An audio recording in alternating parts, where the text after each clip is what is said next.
はい、皆さんこんにちは。すいません、ちょっと言い忘れたので別日に撮っているんですけど、誕生日たくさんのお祝いありがとうございます。11月3日で29歳になりました。パチパチパチパチパチパ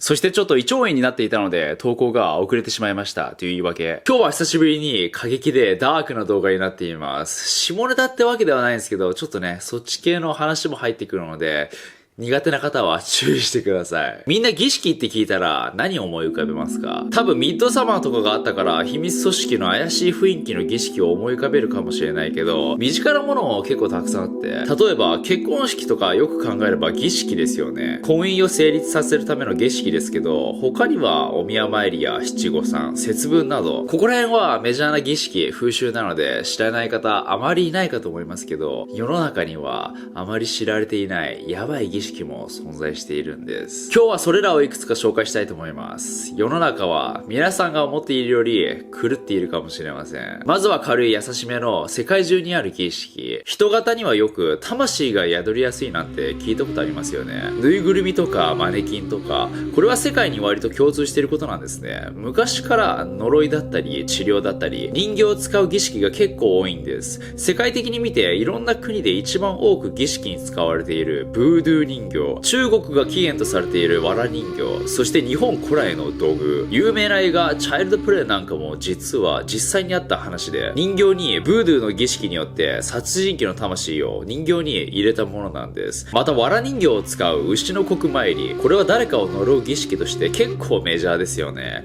ただし儀式のやり方を間違えたり呪いが膨らみすぎたりすると自分に跳ね返ってくるそうです。人を呪わば穴二つなんて言葉もある通り、人を呪う時は自分にも返ってくることを覚悟した方がいいかもです。自発的に放出したエネルギーはいい意味でも悪い意味でも返ってきますよね。そして結構意外なのが土偶。土偶も一応儀式に用いられているんですけど、土偶は主に治療などの儀式に使われていたそうなんですね。体の一部が欠けているものが多いのはその場所を壊すことで治療を行っているんだとか、まあこれも一種の身代わりですよね。先ほど話した西アフリカを起源とするブードゥー教には実はもっとやばい儀式があって、ブードゥー教にはゾンビを作り出す儀式があるんです。興味深いでしょ。亡くなった遺体は埋葬されますが、死体が腐る前に墓から掘り出してその死者の名前を何度も読んで起き上がった遺体を拘束して農園に奴隷として売り出すらしいです。いやゾンビの使い方農園かよって思っちゃいますけど、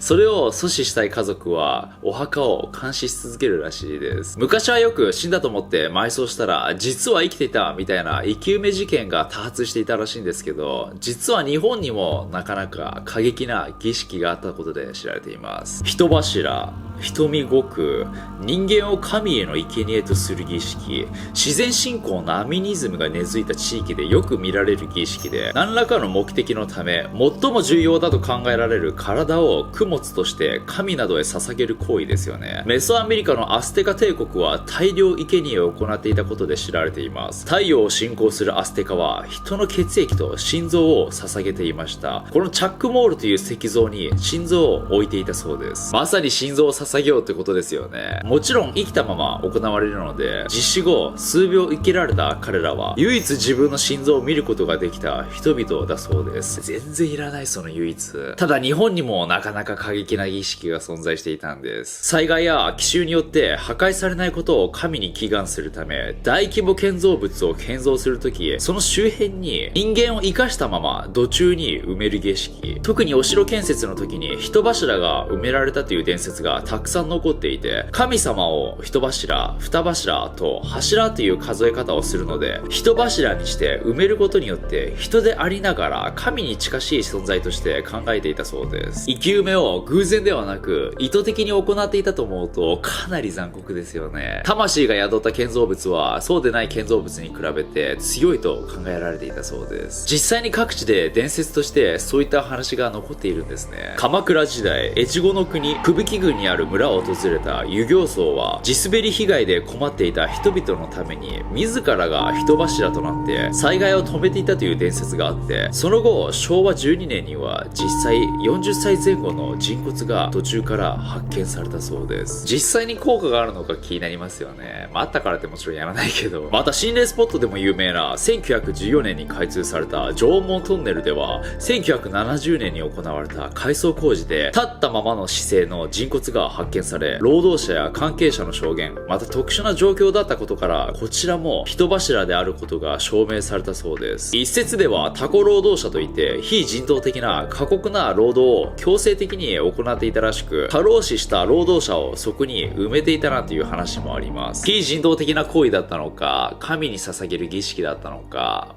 意味は違えどやってること同じですからね。ここからは皆さんも知ってるような有名な秘密組織が出てくるんですけど、これは都市伝説止まりで実際にどんなことを行っているのかあまり知られていないですよね。今日は実際に彼らが行っている儀式をいくつか紹介したいと思います。これが真実なのか都市伝説なのかは皆さんに判断を委ねますね。17世紀から18世紀にかけての時代のヨーロッパは啓蒙時代とも言われていて、教会的な世界観の中閉鎖的に生きていた人々に対して世界の真実を教え、無知から解放するブームがあったらしいんですね。なので当時覚醒しようとした人々がたくさんいて、いろんな秘密組織が出来上がって怪しいことをしていたらしいんですけど、その一つがイルミナティ。イルミナティは1776年にアダム・バイスハンプトンによって設立された秘密結社で、啓蒙活動が目的だったとされています。古代ギリシャ、ローマ、エジプトの秘められた思想や古代の神秘主義を学び、それらを人々に伝え啓発する活動ですね。秘められた知識というのはこういった閉鎖的な組織のみで共有されて、世間的には秘密にされていました。そんな組織にもいろんな儀式が存在していて、その中の一つにこんなものがあります。第4階級の儀式では目隠しされた候補者に剣が突きつけられるんですね。これからイルミナティという組織で生きていくため覚悟を改めて突きつけられる感じです。剣を突きつけられたまま死と隣り合わせの状態で案内役に誘導され、マスターの前に連れて行かれ、コンパスを胸に突きつけ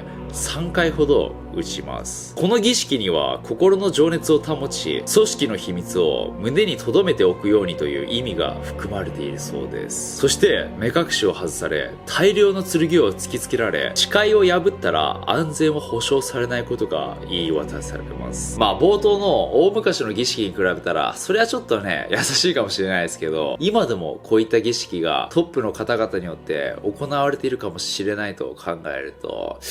本当世界って変なとこ。感想が小学生。イルミナティのメンバーも属している組織といえばフリーメイソンですよね。皆さんもなんとなくは儀式してるんだろうなって想像するかもしれないですけど、確かに入会の時や階級が上がる時のテストなど実際に儀式を行っているんですね。しかしそれだけではなく、さらにもっと怪しい儀式が行われているそうなんです。彼らはもともと神秘主義をベースとした儀式を行っているんですが、そもそも神秘主義ってカバラの思想から来る考え方で、神や宇宙の根源、また霊的な精神を融合を通じて自分の中で直接体験しようとすることなんですね。ここからはちょっと過激になっていくので、いろんな言葉を濁していきますね。最高潮の頂点を体験することで己の殻を破り、無限のより深い精神が得られると言われているんです。興味深い内容になってきました。特に女性は神や霊的な通り道とされ、実際に女性が頂点を得る瞬間、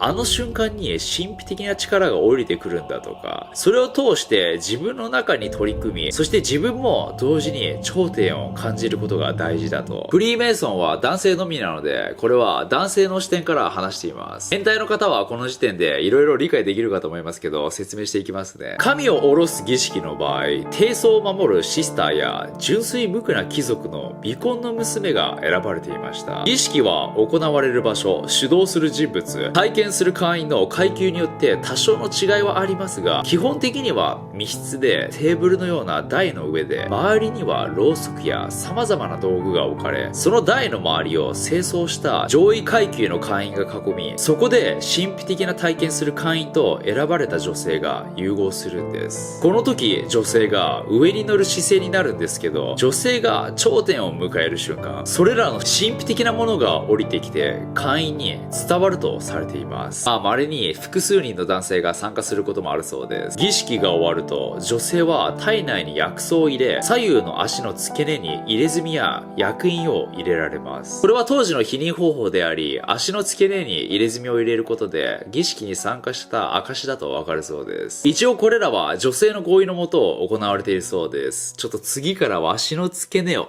貴族の巫女の娘が選ばれた場合、その親は儀式に参加したことで、純粋無垢で亡くなったことを隠すため、資金を払い続けていたそうです。そしてその娘の多くは会員の家系や、その関係のある家系に嫁いでいくしかありませんでした。それが組織の資金源の一つとされていたんですね。それともう一つ、神秘的な体験をすることとは逆で、解放の儀というものもあります。これは権力や利益のために行うもので、欲の解放や生贄を捧げることが前提になります。女性は人さらいなどで連れてこられ、稀に志願してくる女性もいますが、若い魂は欲に素直だとされているため、魂は若いほど価値があると言われているんですね。確かに若い方が欲はあるけど、これはさっきと同様、多少の違いはあるものの、主に床や地面に儀式用の模様、文字を描き、火や炎などで周りを囲み、動物の死骸や骨を置き、怪しい格好をした指導者役の人物と会員が立ち会います。主導者は儀式の最中、呪文のようなものを読み進めていき、その魔法陣のような模様の中心では、今度は女性が下になる姿勢になり、そして呪文のあるタイミングになったら、女性の心臓刃物で、